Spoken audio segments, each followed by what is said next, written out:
Yeah, Bowlesby Pod. Here we go. Every Monday through Friday, we have 4 teams in the Big 12, and we start with the Bowlesby Pod, and we will start with the unbeaten top 10 ranked BYU Cougars, who are holding the flag right now for the Big 12. They had the off week. They have Utah this week. We know about the great rivalry. Utah will be a heavy underdog based on just everything, as Kalani Sitake and company could try to continue to march on.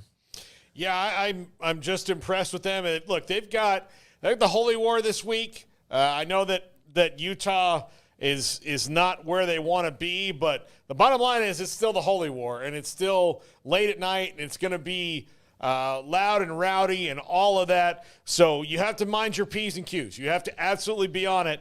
So this is going to be a great game for them this week, another test. But this is the Big 12's best shot right now. So I'm sure that the powers that be are like saying, look, let's not get derailed here. Yeah, they're in control of their own destiny. I mean, they went out, they're going to win the Big 12, they're going to be in the playoff. Like, all that will take care of itself. But I know there's a lot of BYU fans out there that no matter where they are sitting right now and where Utah is sitting, that this is the Holy War. Throw the records out the damn window. Doesn't matter.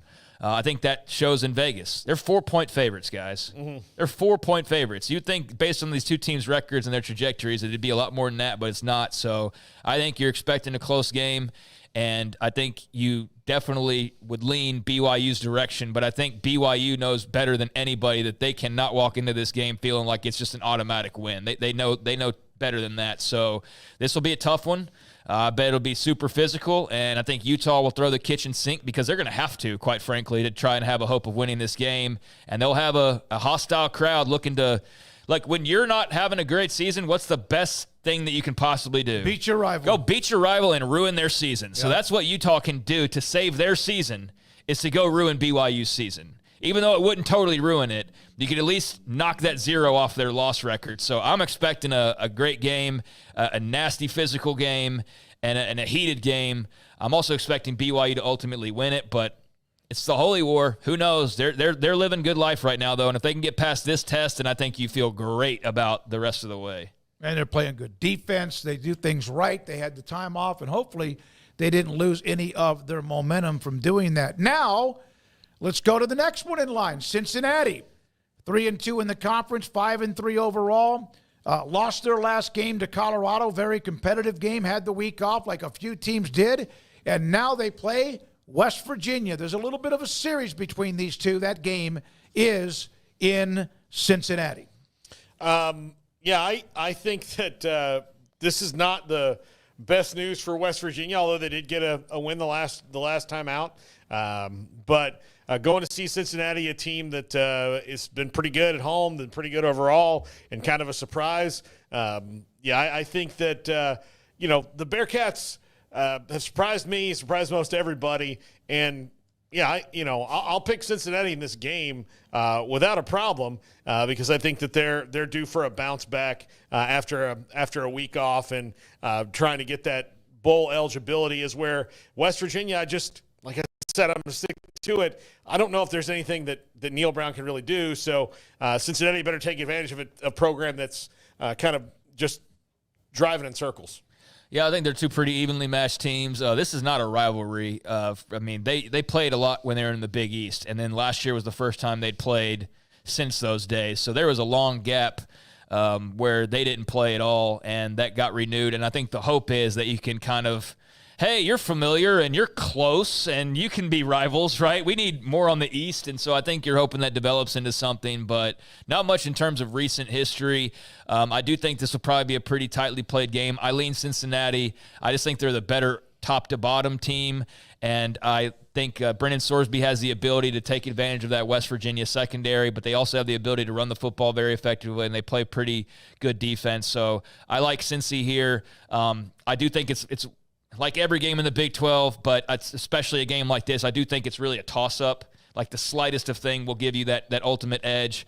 But I do like Cincy in this spot, and I think they've done a great job this year of exceeding expectations. They have exceeded expectations. I mean, they're sitting there with 4 games to play, and they only need to win one game to get bowl eligible, and they can do that at home this weekend, which would be absolutely huge for Scott Satterfield and that program. So I think they'll be fired up, and there is enough familiarity that will add a little extra spice to this. You go out and beat West Virginia and get bowl eligible. All right, so there are 2 of the 4 Bowlsby Pods, the teams that were added when Texas and Oklahoma made their decision and announcement they were leaving for the SEC. Next in line, sounds like a Rudy's commercial, Houston with the great win at home against K-State. Don't mess with them. Don't mess with Zion Chris is 3-1 as a starter. Their defense is really good. We might actually get him this week. I hope so. Yeah. I can't wait to talk to him. But yeah, Zion Chris is a starter. 3-1 as a starter. They'll punch you right in the kidneys. They don't care. They do not care. Willie Fritz's impact has been seen already. I can't wait to see what is down the line for that team, because I really do admire and like Willie Fritz quite a bit. So, yeah, do not mess with Houston. They need 2 more wins out of the last 3 to get to a bowl game. I don't know if it's going to happen, but at this point I'm not putting anything past them, given they just went and threw Kansas State down to the ground. I know that there's usually the coach of the year is the team that wins the conference, and then there's also some that flip the program around. That could be both with Kalani Sitake, but there's a couple of coaches that have outperformed anything we could have imagined, and Dillingham and Fritz. They're going to get votes, but it looks like it's Kalani Sitake's to lose. Yeah, I would think it probably is. Winning all your games trumps just winning more than expected usually, but doesn't matter. They'll feel pretty good without any shiny trophies, just based on the wins that they've been able to accumulate. I mean, 3 Big 12 wins was not anything that anybody could have foreseen, much less winning back-to-back against Utah and Kansas State. Now, is that the same Utah you expected? No, but beating Kansas State's a big damn deal. That's a big damn deal. They should have beat Oklahoma earlier in the year. And it's not the quarterback that's winning, it's the defense. Mm-hmm. The defense is really good. Like, really good, especially up front. And that's what's keeping them in these low-scoring games and giving them a chance to that. You have a guy like Zion Chris who just busts a big run and makes a couple of plays late in the game. That's the deciding factor, and that's what happened on Saturday night. I like that Donovan Smith still got a role on this team. I think that's really important. I think Mekhi Muse has been a terrific weapon offensively, especially special teams. And they need more. They've got a good little run game, but, I mean, they still have a lot more to do and improve upon offensively, but they've got enough to capitalize like they were able to with Chris's big long run the other night.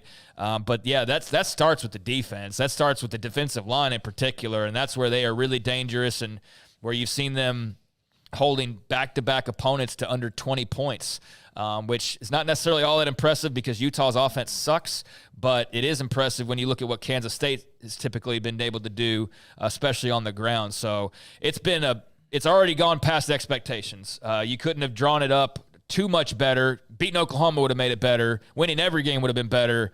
But I think you're very pleased with where you are at the moment, and to even have a chance to make a bowl game, even if it is having to win all 3 of your last games, to even be in that position, I don't think anybody would have predicted. So they're on a really good trajectory moving forward. And then it's UCF, where they were able to get a win. RJ Harvey went off, and UCF right now 4-5 on the year, trying to manage what has been, I think, overall a disappointing season because some teams have jumped up and bit people. Arizona State is one of those, and they're next in that game at Sun Devil Stadium in Tempe against UCF. That's a 2 time zone change from UCF all the way into Tempe, Arizona. Yeah, I should mention Houston. We didn't talk about their next game because it's not for 2 weeks. It's at Arizona. Yeah. That's a winnable game. We'll see if they're able to go and do that, but that is a winnable game for them. So to UCF, where the hell was Dylan Rizek before? Like, what happened? And Gus Malzahn would not answer the question in the postgame because people were asking him about, so he was your third-string quarterback, and, how did that work to where you've got KJ Jefferson and Ja'Curry Brown, and then we finally get to the point where here's this young Dylan Rizek kid. He was awesome.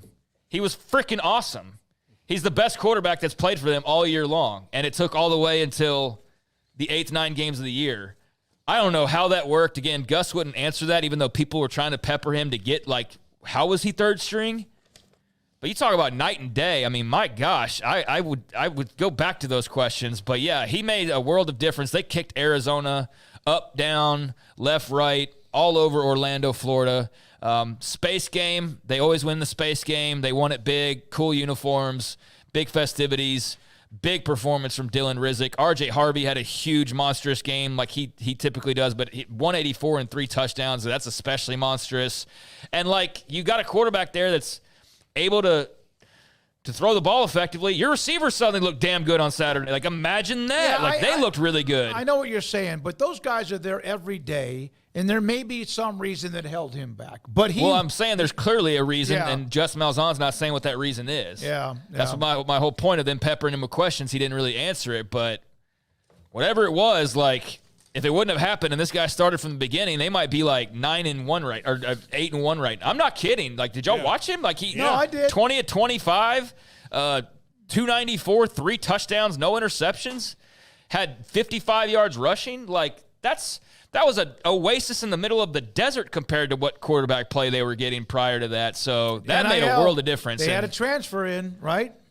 That made a world of difference, and I'm interested to see how he plays the rest of the way. Am I right, though? In What? the NIL, they had a quarterback that moved They in? did, Yeah. but, I mean, Well, I'm just curious to saying. know why they had him, and they go, Well, we it's still need another guy. It's like some people have said, if you watch Sawyer Robertson compared to what you had with DeQuan Finn, why?